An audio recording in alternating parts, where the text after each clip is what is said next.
स्वागत है दोस्तों आप सबका। आज की इस वीडियो में हम चर्चा करने जा रहे हैं मार्क्सवाद के बारे में। दोस्तों पहले तो माफ़ी चाहता हूँ, काफ़ी दिन हो गए हैं कोई वीडियो अपलोड नहीं किया। काफ़ी जो दोस्त हैं वो कह रहे थे कि सर कब वीडियो अपलोड करोगे, तो आपका इंतज़ार करवाया, इसलिए बहुत माफ़ी चाहता हूँ। चलिए बिना कोई देरी किए हम शुरू करते हैं। मार्क्सवाद। दोस्तों मार्क्सवाद क्या है, बहुत सारी भ्रांतियाँ इसके बारे में पनपती। क्या कार्ल मार्क्स के विचार मार्क्सवाद हैं, या जो मार्क्स ने कहा वह मार्क्सवाद हैं? तो ये जो भ्रांतियाँ हैं आपकी, या मार्क्सवाद क्या साम्यवाद ही मार्क्सवाद हैं, ये बहुत सारी भ्रांतियाँ हैं, ये आज आपकी दूर हो जाएगी। तो टोटली ये मार्क्सवाद एक बहुत ही विस्तृत विचारधारा है, इसलिए केवल एक वीडियो में तो संभव नहीं है। कम से कम 2 या 3 वीडियो अपलोड करने होंगे तब जाके, और बैक टू बैक अगले 2-3 दिन में ही आपको कंप्लीट मिल जाएगा। तो चलिए मार्क्सवाद। मार्क्स जो हैं यानी कार्ल मार्क्स समाजवादी विचारधारा का प्रथम शासक नहीं है, माफ़ी चाहता हूँ, यह शासक नहीं, विचारक। नायल बायफ, Saint Simon, Charles Fourier, Louis Blanc, England में जॉन डी सिलमेंडी और doctor Hall, Thomson, Robert Owen. यानी कहने का अर्थ ये है दोस्तों कि ये जो मार्क्सवाद हैं, इसको समझने से पहले हमें ये समझना पड़ेगा कि समाजवादी विचारक कौन कौन है। तो कार्ल मार्क्स पहला समाजवादी विचारक नहीं है। दोस्तों एक साथ बहुत सारे प्रश्न उठेंगे आपके जहन में, उनका हम एक एक करके सॉर्ट आउट होगा और ये विचारधारा बहुत आसानी से समझ में आएगी। और एक मैं और हिंट दे रहा हूँ, बहुत सारे जो लोग ये विचारधारा पढ़ते हैं तो किस तरह ये समझना चाहिए। हमें इस तरह समझना चाहिए कि हम मान लो आप सामने बैठे हो और आप जो पढ़ रहे हो वो उस इंसान की पूरी लाइफ स्टोरी को आप अपने जहन में लीजिएगा कि उसके थॉट्स क्या हैं। तो हमें यहाँ पे कार्ल मार्क्स की विचारधारा को समझना है। मार्क्स किसी चीज़ के बारे में उसके व्यू क्या थे, उसके विचार क्या थे, वो क्या सोचता था किसी सिस्टम को लेके। जैसे लोकतंत्र के बारे में उसके क्या विचार हैं, राज्यों को लेकर उसके क्या विचार हैं, क्रांति को लेकर क्या विचार है, समाजवाद को लेकर क्या विचार है, ये सब अलग अलग हम जब देखेंगे तो हमें आसानी से मार्क्सवाद समझ में आएगा। तो कार्ल मार्क्स पहला समाजवादी विचारधारा का जो पहला विचारक है वो नहीं है। इससे पहले बहुत सारे समाजवादी विचारकों ने ये विचार दिया, लेकिन सब जो हैं वो काल्पनिक थे। केवल कल्पना कर दी कि एक ऐसा समाजवादी राज्य होना चाहिए जहाँ सभी व्यक्ति, समाज के सभी व्यक्तियों के साथ अच्छा बर्ताव हो, कोई शोषण नहीं हो, है ना, ये चीज़ें।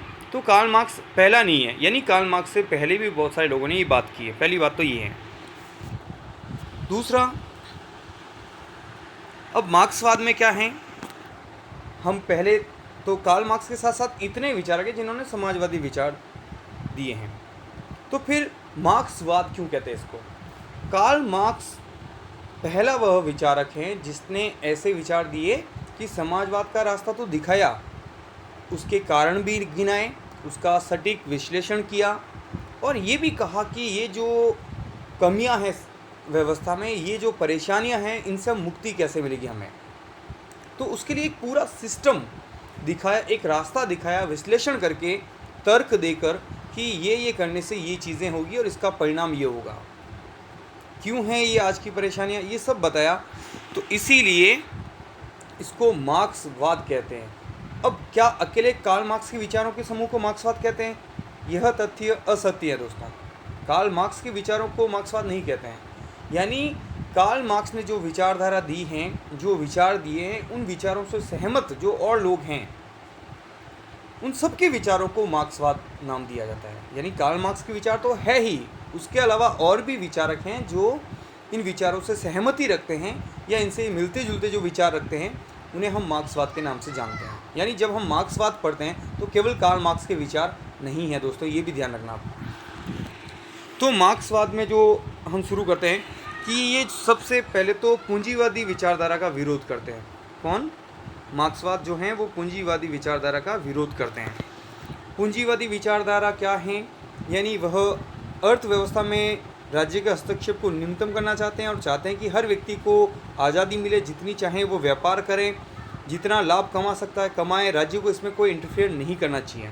जैसे आज के दौर में अमेरिका, इंग्लैंड और यूरोप के जो पश्चिमी यूरोप में देख सकते हैं, ये पूंजीवादी विचारधारा हैं, यानी कुल मिला के अगर बात करें तो निजी हाथों में, प्राइवेट सेक्टर को जो है खुली छूट होती है।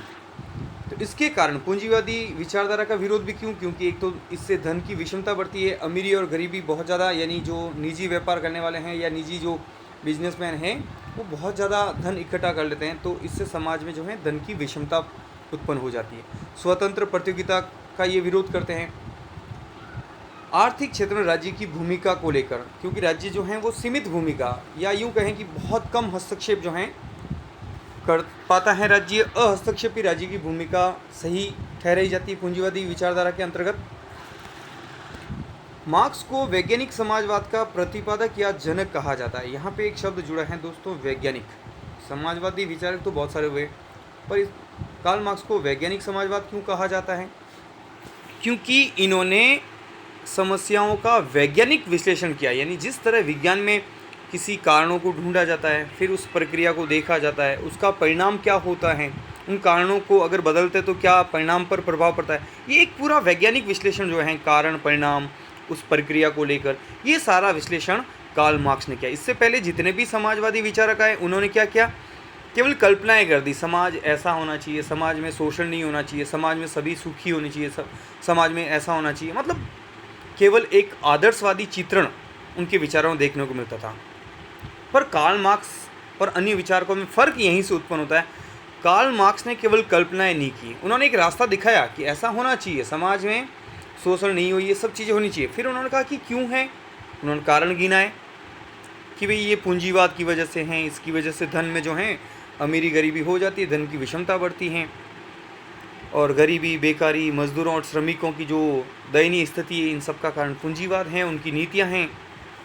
तो उन्होंने कारण गिनाए, फिर उन्होंने इसका विश्लेषण किया, इससे छुटकारा कैसे पाएंगे, तो उन्होंने रास्ता दिखाया, क्रांति करो। क्रांति कौन करेगा ये भी बताया, क्रांति कब होगी ये भी बताया उन्होंने। हम आगे जैसे जैसे बढ़ेंगे दोस्तों, आपकी सारी जो प्रॉब्लम्स है वो सॉल्व होती जाएगी, और बहुत आसानी से आपको मार्क्सवाद और कार्ल मार्क्स के विचार भी आसानी से समझ में आएंगे।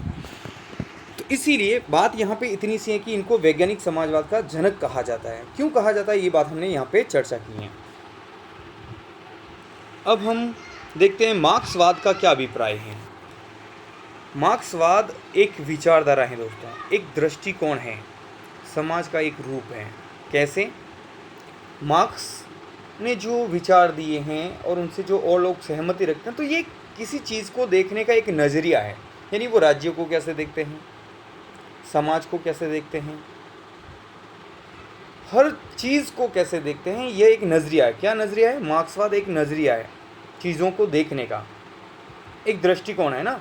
और मार्क्सवाद अपने आप में एक समाज का रूप भी है। कार्ल मार्क्स ये बताने की कोशिश कर रहे हैं जिसको कि भी समाज एक ऐसा समाज होगा जो मार्क्सवाद एक ऐसा समाज देगा, साम्यवाद देगा, जहाँ कोई शोषण नहीं होगा किसी का, सभी लोग सुखी होंगे, सभी लोग आवश्यकता अनुसार अपनी चीज़ें का उपभोग करेंगे, संसाधनों का उपभोग करेंगे और अपनी क्षमता के अनुसार कार्य करेंगे। तो ये एक समाज का एक रूप भी, यानी एक आदर्श समाज का एक रूप है। समाज के प्रति भी उन्होंने एक दृष्टिकोण अपनाया। समाज की समस्याओं के ऊपर फोकस किया है, और कौन सी समस्याएं? राजनीतिक समस्याएं, दार्शनिक तरीके से उन चीज़ों पर विचार किया गया है, वैज्ञानिक तरीके से उन प्रत्येक पहलू को छूने की कोशिश की है। और इनमें जो सबसे महत्वपूर्ण भूमिका निभाने वाले वो दो मित्र हैं, कार्ल मार्क्स और एंजेल्स। एंजेल्स जो हैं, इनका नज़रिया रहा है राजनीतिक विषयों के प्रति ज़्यादा रहा है, और एंजेल्स का जो है वो दार्शनिक और वैज्ञानिक पहलुओं पर ज़्यादा रहा है। तो ये एक मिला जुला प्रतिरूप हमारे सामने है। और इन सब का जो प्रतिपादक है मार्क्सवाद का, अब ध्यान दीजिएगा दोस्तों, कार्ल मार्क्स के विचार अकेले के विचार मार्क्सवाद नहीं है। हाँ, इसका जो प्रतिपादक है वो कार्ल मार्क्स जरूर है, लेकिन इसके बाद और भी विचारक इनमें अपने विचारों से योगदान देते गए हैं। अब हैं कि मार्क्सवादी विचारक कौन कौन हैं। फिर मार्क्सवादी विचारक कौन? जो मार्क्सवाद से सहमति रखते हैं, उनमें विश्वास रखते हैं, या उनके विचारों में कुछ ऐसी बातें झलकती हैं जो कार्ल मार्क्स से मिलते जुलते विचार हैं, या इस तरह के विचारों से वो कुल मिला के अपनी बात कहीं ना कहीं कनेक्ट कर पाते हैं। तो इसमें देखिए कार्ल मार्क्स तो है ही है प्रतिपादक, उसके अलावा एंजेल्स हैं, लेनिन हैं, स्टॉलिन हैं, कॉर्सी हैं, रोजा लग्जमबर्ग हैं, टोहस्की हैं, ग्रामसी, जॉर्ज ल्यूकोस आदि, ये सब जो हैं वो मार्क्सवादी विचारक हैं।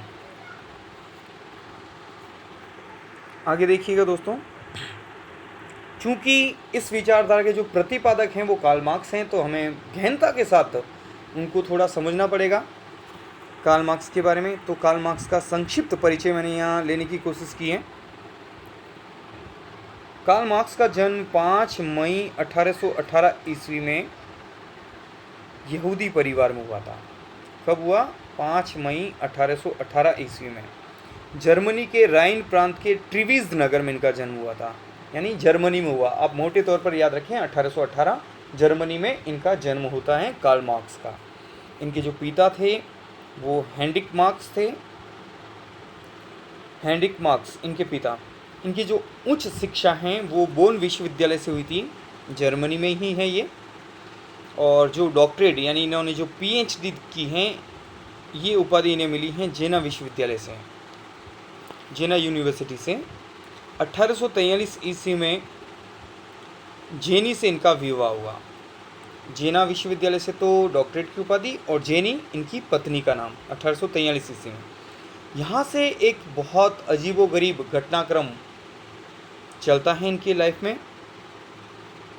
विवाह के साथ ही इनके विचारों की वजह से इन्हें खदेड़ा जाता है, इन्हें आर्थिक रूप से भी जूझना पड़ता है, और इनके जो बच्चे हैं वो काफ़ी अभावग्रस्त तरीके से जीवन जीते हैं, और 2 बच्चे तो अल्पकालिक जो है मौत के मुंह में समा जाते हैं। और ऐसा कहा जाता है, ऐसा सुना जाता है दोस्तों, इनकी लाइफ स्टोरी के बारे में मैंने भी पढ़ा है कि जब 1850-1852 में जब इनके 2 बच्चे थे वो उनकी डेथ हुई थी, तो उनकी मृत्यु के उपरांत उनके कफन के पैसे इनके पास में नहीं थे, यहाँ ऐसा कहा जाता है। तो इतनी आर्थिक दयनीय स्थिति इतने महान विचारक की रही है। तो क्यों आर्थिक कारणों को ये ज़्यादा टारगेट कर रहे हैं, हमें यहाँ इनकी पृष्ठभूमि में से समझना है। फिर 1844 ईस्वी में फ्रेडरिक एंजल्स से इनकी मुलाकात हुई। ये इनकी बहुत परम मित्र थे, बहुत करीब से देखा है फ्रेडरिक एंजल्स ने। और इनके निधन पर भी इन्होंने कहा था कि एक दुनिया का एक हीरा जो है वो चला गया है, हम वंचित हो गए हैं, दुनिया इस एक नगीने से वंचित हो गई है। फिर इनकी दोस्ती बहुत रंग लेके आती है और एक दुनिया को एक नई दिशा देने की कोशिश करते हैं ये दोनों दोस्त मिलकर। 1881 ईस्वी में इनकी पत्नी जेनी का भी निधन हो जाता है, और इससे ये इतने टूट जाते हैं दोस्तों इनकी पत्नी के निधन से कि इसके बाद ये संभल ही नहीं पाते हैं। और 14 मार्च 1843 में लंदन में कार्ल मार्क्स का भी निधन हो जाता है। यानी मार्क्स का जन्म जर्मनी में और मृत्यु लंदन में। जन्म 1818 में, मृत्यु 1883 ईस्वी में। तो ये एक संक्षिप्त परिचय हमने लेने की कोशिश की है दोस्तों। अब हम देखते हैं कि जो मार्क्स के दर्शन हैं, यानी जो विचार हैं, दार्शनिक विचार हैं, ये उन्होंने कहाँ से लिए हैं। क्या एक व्यक्ति से लिए, या क्या परिस्थितियों से उत्पन्न हुए हैं, क्या उनके सभी विचार मौलिक थे, इन पर हम थोड़ी चर्चा कर लेते हैं, थोड़ा फोकस करते हैं। तो जर्मन विद्वानों से, क्योंकि वो जर्मनी के थे, तो कौन कौन से विद्वानों का प्रभाव उनके ऊपर था, तो हीगल का जो है उनके ऊपर प्रभाव था। और हीगल की कौन सी बात उन्होंने ग्रहण की, द्वंद्वात्मक पद्धति। द्वंद्वात्मक पद्धति दोस्तों हम इस पर चर्चा करेंगे, द्वंद्वात्मक पद्धति क्या है, हर एक पहलू को हम टच करेंगे दोस्तों। लेकिन यहाँ पर मोटे तौर पर हमें ये देखना है कि द्वंद्वात्मक पद्धति कहाँ से ली है, हीगल से। हीगल जर्मन विद्वान थे ये भी, और इनमें क्या अंतर है मार्क्स की द्वंद्वात्मक पद्धति और हीगल की द्वंद्वात्मक पद्धति, ये हम द्वंद्वात्मक करके एक अलग बिंदु पर इस पर चर्चा करेंगे। फिलहाल ये है कि द्वंद्वात्मक पद्धति किससे ग्रहण की, हीगल से। फायरबाख ये भी जर्मन विद्वान थे, इनसे इन्होंने लिया भौतिकवाद। तो सारे जो बिंदु आ रहे हैं हम आगे भी चर्चा करेंगे दोस्तों। जैसा कि मैंने कहा कि बिल्कुल एक रणनीति के तहत मैंने आपके लिए पॉइंट वाइज ये चीज़ें कलेक्ट की हैं, और कोशिश करूंगा कि बहुत आसानी से आप तक ये चीज़ें मैं कन्वे कर पाऊँ। फिर ब्रिटिश अर्थशास्त्रियों से उन्होंने जो चीज़ें ली हैं, एडम स्मिथ और रिकार्डो पॉवेल। दोस्तों ये चीज़ें ज़रूर ली है, लेकिन ये बिल्कुल इनसे सहमत नहीं थे, क्योंकि एडम स्मिथ और रिकार्डो पॉवेल जो हैं वो पूंजीवादी विचारधारा के समर्थक थे, जबकि कार्ल मार्क्स बिल्कुल इनके ऑपोजिट विचार रखने वाले हैं। और कार्ल मार्क्स तो ये कहते थे कि पूंजीवादियों का नाश हो, पूंजीपतियों का नाश हो, तो फिर उनसे उन्होंने क्या विचार लिए देखिए, तो उनसे कुछ विचार लिए। जैसे होता ना, हमारे सामने कोई एक बात, कोई बंदा बैठ के कोई बात बता रहा है, हम पूरी बात उसकी ध्यान से सुनते हैं, हम पूरी बात से सहमत भी नहीं होते, हम चाहते हैं कि इसका विरोध करें, और ऐसे में वो एक बात बीच में बोलता है, हम वहीं से बोलते हैं नहीं नहीं आप यही ठीक कह रहे हो, लेकिन ये बात सही नहीं है। तो कार्ल मार्क्स क्या करता है, इनके विचारों को देखता है और इनके विचारों से एक बात उठाता है, श्रम का सिद्धांत। कौन सा उठाया? कि जो श्रम है, जो मेहनत है, वो मजदूर करते हैं, जो किसान करते हैं, है ना, तो वो जितनी मेहनत करते हैं उतनी कीमत उन्हें मिलती नहीं है। एडम स्मिथ और ये तो कहते हैं कि जो पूंजीपति जो पैसा लगाते हैं, वो पैसा, श्रम का जो कीमत है वो दे दो, बाकी जो है पूंजीपतियों को मिलता है पैसा। लेकिन कार्ल मार्क्स यहीं से वो पॉइंट पकड़ते हैं कि नहीं, श्रम का जो सिद्धांत है और इसका जो एक्स्ट्रा पैसा है वो पूंजीपतियों की जेब में जाता है, और जो पूंजीपतियों की जेब में जाता है वही अतिरिक्त मूल्य का सिद्धांत है, वही अतिरिक्त मूल्य है। तो यहाँ से ये बात अतिरिक्त मूल्य का सिद्धांत विरोधी होते हुए भी उनकी बातों से निकाला, एडम स्मिथ और रिकार्डो पॉवेल से। फिर देखिए फ्रेंच समाजवादियों का प्रभाव ही उनके ऊपर है, सेंट साइमन, चार्ल्स फोरियर, जो, और इनसे इन्होंने समाजवाद संबंधी विचार लिए। इन्होंने क्या कहा, समाज आदर्श होना चाहिए जहाँ किसी प्रकार का कोई शोषण नहीं होना चाहिए, और जितने भी समाज के संसाधन हैं वो सभी पूरे समाज का स्वामित्व होना चाहिए, और पूरे समाज के लिए हैं वो चीज़ें, सब मिलकर उपयोग करें उनका, और अच्छे से उपयोग करें, व्यर्थ नहीं जाएं, इस तरीके से। फिर इन्होंने क्या देखा कि समाज कैसा होना चाहिए, शोषण विहीन होना चाहिए, वर्ग विहीन होना चाहिए, राज्य विहीन होना चाहिए। ये किसके विचार हैं? कार्ल मार्क्स ने अपने तरीके से समाजवाद की व्याख्या की है। शोषण विहीन यानी वो कहते हैं कि समाज में जो है शोषण होता है, एक दो वर्ग होते हैं, वर्ग किसे कहते हैं? जिसके हित समान है, जिनके इंटरेस्ट जो हैं सेम होते हैं, वो एक वर्ग होता है। तो समाज में कार्ल मार्क्स के ये कह रहे हैं कि हमेशा से दो वर्ग रहे हैं। इस पर भी हम आगे चर्चा करेंगे दोस्तों। फिलहाल ये यहाँ पे इतना है कि शोषण विहीन, वर्ग विहीन और राज्य विहीन समाज की कल्पना करते हैं कार्ल मार्क्स। तो ये जो चीज़ें हैं कि समाजवाद के विचार उन्होंने कहीं और से लिया, द्वंद्वात्मक पद्धति कहीं और से ली, भौतिकवाद का विचार कहीं और से लिया, है ना, अतिरिक्त। तो ये विचारों को जो है वो संग्रह कर रहे हैं कौन? Karl Marx. फिर इन सब यानी एक तरीके से वो अलग अलग जगह से ईंटें उठा रहे हैं, और इन ईंटों से वो एक भवन का निर्माण करेंगे, यानी अपने विचारधारा का एक निर्माण कर रहे हैं, लेकिन जो चीज़ें हैं उन्होंने अलग अलग जगह से कलेक्ट कर रहे हैं। तो यहाँ पे आपको समझ में आ रहा होगा कि कार्ल मार्क्स क्या कर रहे हैं, चीज़ों को पहले इकट्ठा कर रहे हैं, अलग अलग जगह से अपने सुविधावादी तरीके से अपने हिसाब से चीज़ों को कलेक्ट कर रहे हैं, और इन सब चीज़ों को फिर एक विश्लेषण करके एक हमारे सामने एक दर्शन रखेंगे, उस दर्शन को हमें समझना है। इसके अलावा कार्ल मार्क्स पर सामाजिक और आर्थिक परिस्थितियाँ भी प्रभाव डालती हैं।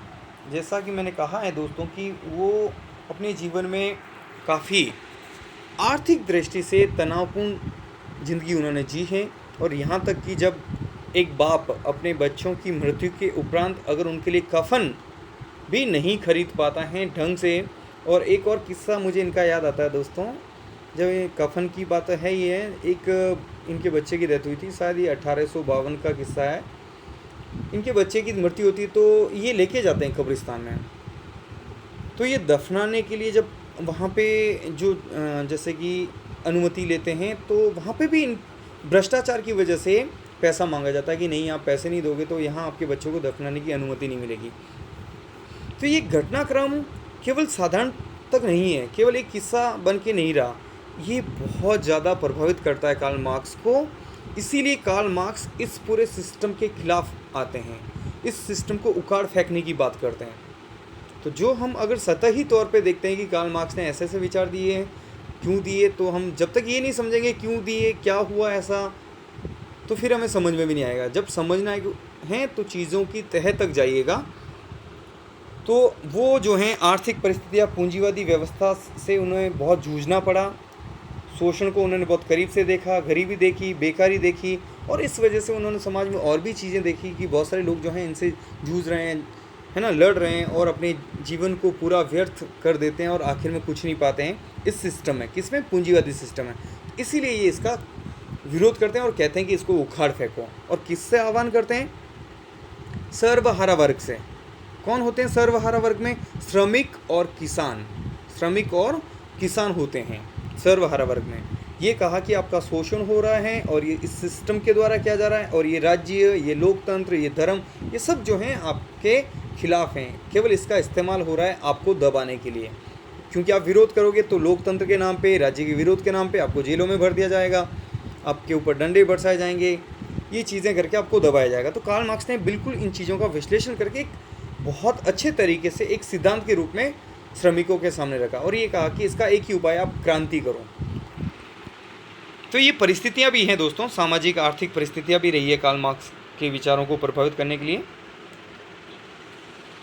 दोस्तों उम्मीद कर रहा हूँ कि ये चीज़ें आपको बहुत खुले मन से आप बैठ जाइएगा। आपको ऐसा जैसे हम देखते हैं ना, कोई सीरियल आता है आधे घंटे का, या फिर एक थिएटर में बैठ के हम मूवी देख रहे होते हैं, तो हम कभी ऐसा नहीं देख रहे हैं कि ऐसा नहीं, एग्ज़ाम के लिए से थोड़ी ना बैठते हैं कि अभी हीरो क्या करेगा, अभी ये क्या करेगा, ऐसा कुछ नहीं है।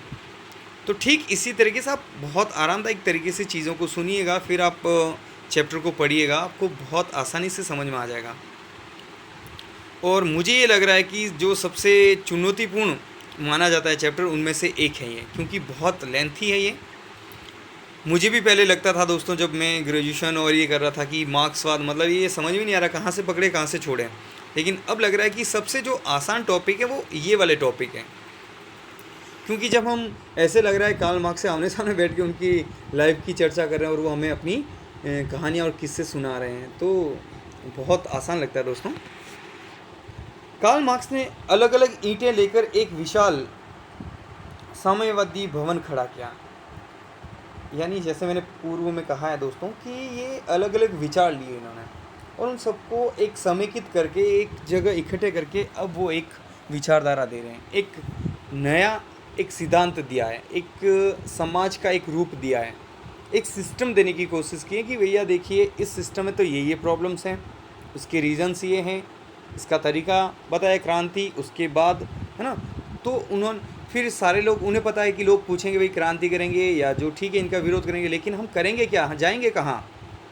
तो उनके लिए बताया कि आपको बाद में एक साम्यवादी व्यवस्था मिलेगी। तो जो सबसे जिन लोगों ने एक आदर्श चित्रण करते थे कि एक आदर्श समाज होना चाहिए जहाँ ये सुविधा मिलनी चाहिए, जहाँ शोषण नहीं होना चाहिए, तो कार्ल मार्क्स ने उस जो आदर्श राज्य का एक, खैर वहाँ राज्य नहीं होगा, माफ़ी चाहता हूँ मैं, साम्यवादी एक व्यवस्था है जहाँ पे राज्य नहीं होगा, जहाँ कोई वर्ग नहीं होगा, जहाँ कोई शोषण नहीं होगा, ये सब चीज़ें हैं। यानी एक बहुत अच्छा जीवन जहाँ प्रगतिशील होगा, जहाँ उन्नति होगी, समृद्धि होगी, उस सिस्टम को कार्ल मार्क्स ने साम्यवादी कहा है। कि एक ऐसा दौर आएगा जहाँ राज्य समाप्त हो जाएगा, जहाँ शोषण समाप्त हो जाएगा, और उस दौर को इन्होंने क्या कहा है, साम्यवादी दौर कहा है। तो ये जो इन्होंने पूरा स्वरूप तैयार किया है वैज्ञानिक तरीके से किया, जिस प्रकार एक वैज्ञानिक एक नया सिद्धांत देने के लिए चीज़ों पर बारीकियों से अध्ययन करता है, उसके कारणों का विश्लेषण करता है और एक पूरा प्रोसेस समझाता है, और उसके बाद में उसका परिणाम तक बताता है, और उसकी जो कमियां हैं उसको दूर करता है, उसे पता है कि कौन कौन सी चुनौतियों का सामना करना पड़ेगा, वो सारे एक सिस्टम बना के तैयार करता है। ऐसा ही सिस्टम तैयार किया है कार्ल मार्क्स ने। इसीलिए जो इसका स्वरूप है वो वैज्ञानिक है। इसीलिए यहाँ पे मैं फिर जोर दे रहा हूँ, इसीलिए कार्ल मार्क्स को वैज्ञानिक समाजवाद का जनक कहा जाता है।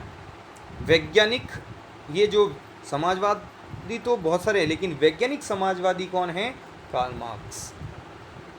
क्यों वैज्ञानिक समाजवाद कहा जाता है, इसका कारण है इन्होंने विश्लेषण किया, इन्होंने भविष्य की योजना रखी, इसीलिए वैज्ञानिक समाजवाद का जनक। तो यहाँ पे प्रश्न एक उठता है, बहुत सारी प्रतियोगी परीक्षाओं में भी आता है दोस्तों, ये वैज्ञानिक समाजवाद का जनक किसे कहा जाता है, कार्ल मार्क्स को। क्यों कहा जाता है, फिर एक और प्रश्न ही उठता है, क्योंकि कार्ल मार्क्स से पूर्व जो हैं सिर्फ एक स्वप्न लोक ही है, एक कल्पना मात्र समाजवाद की लोगों ने कर दी, लेकिन कैसे आएगा समाजवाद, क्या होगा समाजवाद उसमें, है ना, उसके कारण क्या है, ये सब जो सिस्टम का विश्लेषण वो नहीं किया। कार्ल मार्क्स पहला समाजवादी विचारक है जिन्होंने इतना सब कुछ किया है और तरीके से किया, इसलिए वैज्ञानिक समाजवाद का जनक कहा जाता है।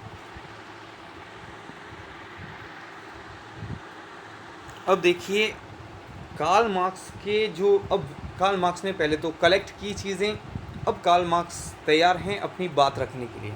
हमने उनकी पृष्ठभूमि देखी कि कार्ल मार्क्स कहाँ पैदा हुए, उनके विचार किस प्रकार से थे, है ना, उनका जीवन के बारे में संक्षिप्त जानकारी, उन्होंने कौन कौन से विचार कहाँ कहाँ से लिए।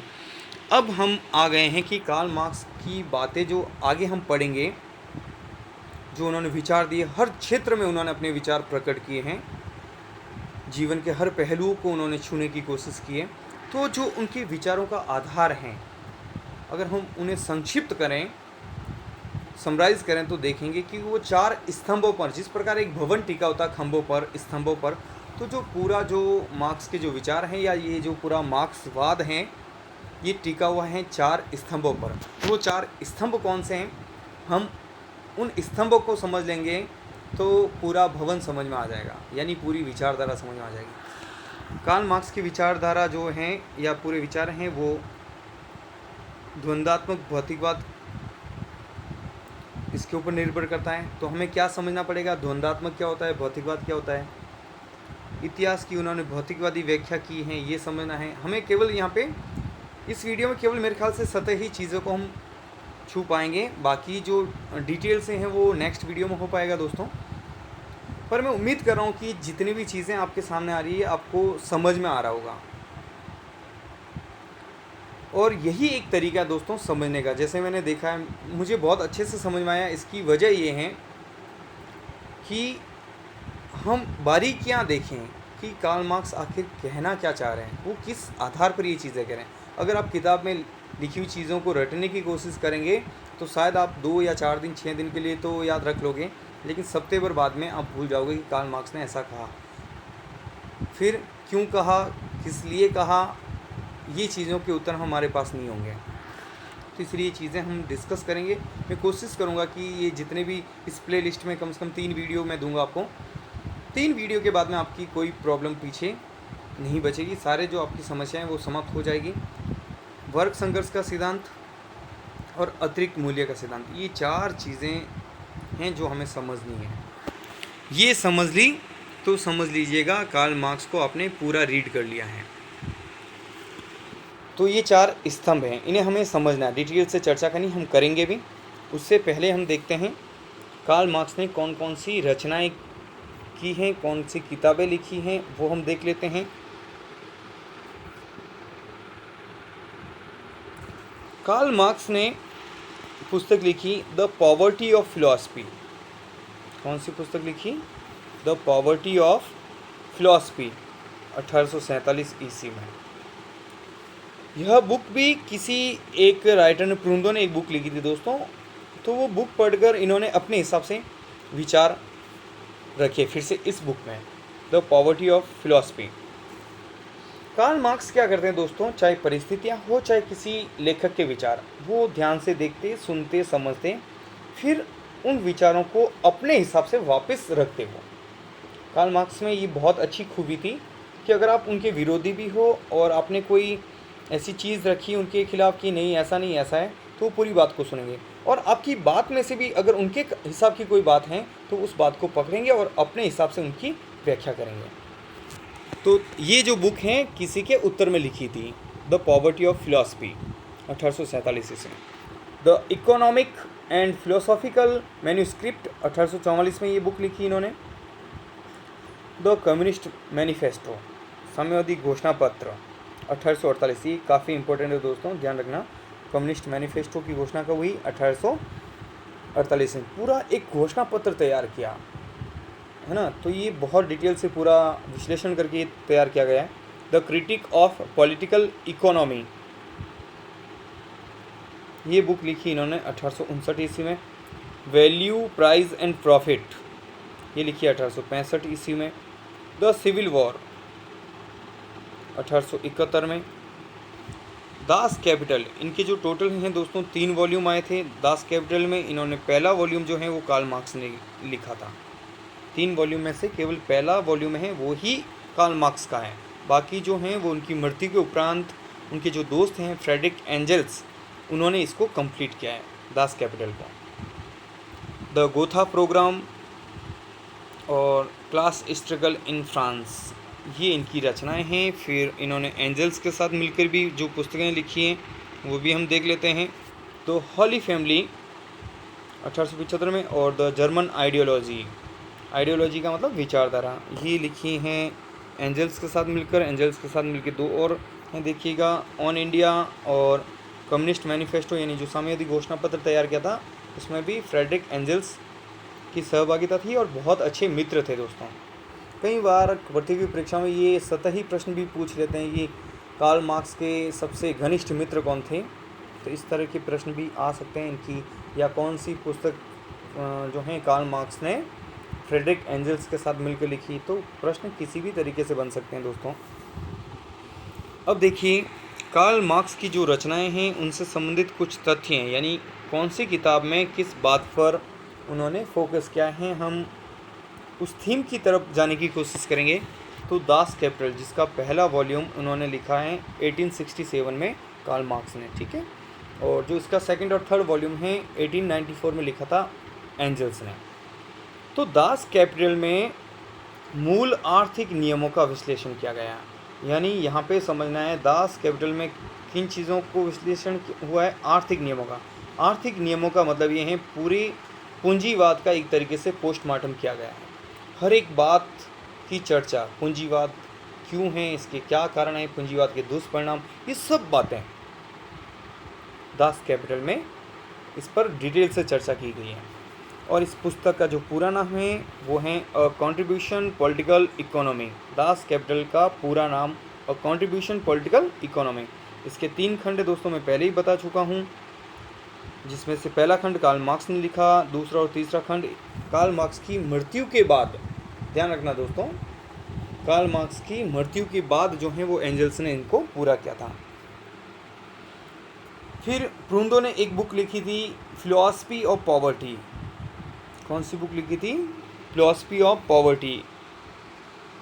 और इस पुस्तक के जवाब में मार्क्स ने लिखा 1847 में वापस द पॉवर्टी ऑफ फिलॉसफी। तो इसको याद कैसे रखना, देखिए, एक कह रहा है द फिलॉसफी ऑफ पॉवर्टी और एक कह रहा है द पॉवर्टी ऑफ फिलॉसफी, यानी शब्दों का ही तो आगे पीछे हैं। अगर सतही तौर पे देखें तो बात भले ही अलग है, कार्ल मार्क्स ने अलग तरीके से रखी हो, लेकिन अगर पुस्तकों को याद रखना तो कैसे याद रखेंगे? तो जैसे मैंने कहा है दोस्तों, कार्ल मार्क्स ने गरीबी को बहुत करीब से देखा है, तो कार्ल मार्क्स हमेशा गरीबी की बात पहले करेगा, है ना। तो पॉवर्टी मतलब गरीबी, द पॉवर्टी ऑफ फिलॉसफी, तो जिसमें एक पॉवर्टी पहले आती है वो पुस्तक कार्ल मार्क्स ने लिखी है। द पॉवर्टी ऑफ फिलॉसफी किसने लिखी? कार्ल मार्क्स ने। और द फिलॉसफी ऑफ पॉवर्टी किसने लिखी? अब जो दूसरी बुक है वो प्रूंदो की हो गई। और प्रूंदो ने इस बुक में, किसमें, द फिलॉसफी ऑफ पॉवर्टी में, निजी संपत्ति को चोरी बताया था कि जो भी ये निजी संपत्ति है ये चोरी है। तो यहाँ से इन्होंने निजी संपत्ति संबंधी विचार भी लिए और गरीबी पर भी इन्होंने फोकस किया है। तो आपको इतना से याद रखना है, कार्ल मार्क्स की कौन सी बुक हुई जो गरीबी, जहाँ पे गरीबी शब्द पहले आता है, पॉवर्टी ऑफ फिलॉसफी। इसमें इन्होंने देखिए वर्ग की परिभाषा दी है। कार्ल मार्क्स ने किसकी परिभाषा दी है? वर्ग। वर्ग क्या होते हैं? कार्ल मार्क्स ये कहने कि हमेशा समाज में 2 वर्ग रहे हैं। एक वर्ग जो समाज पर राज करता है, जिसके हाथ में सत्ता होती है, जो आर्थिक साम्राज्य भी उनके कब्जे में रहता है, और ये शेष समाज पर अपना राज चलाते हैं, उनका शोषण करते हैं। हालांकि जो लोग शासन करते हैं या जिनके हाथों में ये हित होते हैं वो बहुत लिमिटेड लोग हैं, लेकिन वो बहुसंख्यक समुदाय पर सर्वहारा वर्ग जिसको कहते हैं, उस पर अपना राज चलाते हैं, अपनी नीतियाँ थोपते हैं, अपने तरीके से चीज़ें चलाते हैं। तो ये कहा कि समाज में 2 वर्ग होते हैं, एक वर्ग शोषण करने वाला होता है, एक वर्ग जिसका शोषण होता है। जो वर्ग शोषण करता है उसे बुर्जुआ वर्ग कहा। क्या कहा? बुर्जुआ वर्ग। और जिसका शोषण होता है उसे कहा सर्वहारा वर्ग। और सर्वहारा वर्ग में कार्ल मार्क्स विशेष रूप से जिन लोगों को शामिल करता है, श्रमिकों और किसानों को। वर्ग की परिभाषा उन्होंने क्या दी? अगर मैं एक शब्द में रखूं तो समान हित। जिन लोगों के एक समान हित हैं वो वर्ग हैं। जैसे पूंजीपतियों के लोगों के जो हित हैं वो एक समान है तो पूंजीपति वर्ग हैं। बाकी सभी लोगों के हित समान हैं, क्योंकि एक जैसी गरीबी, एक जैसा शोषण, एक जैसी परेशानियां, तो वो एक वर्ग हैं, इसलिए सर्वहारा वर्ग। दोस्तों यहाँ पे एक सलाह है मेरी बीच बीच में कि चीज़ों को रटे नहीं, आप आसानी से समझते जाइए। ऐसा लग रहा है कि कुछ एक सीरियल चल रहा है उसको आप देख रहे हो। जब हम टीवी में सीरियल देखते हैं तो हम रटने की कोशिश नहीं करते कि इसने क्या बोला, क्या हो रहा है। हम आरामदायक तरीके से बैठ के उन चीज़ों को देखते हैं और सुनते हैं। तो यही आपको करना है, परमानेंट की चीज़ें आपको अच्छे से माइंड में बैठ जाएगी।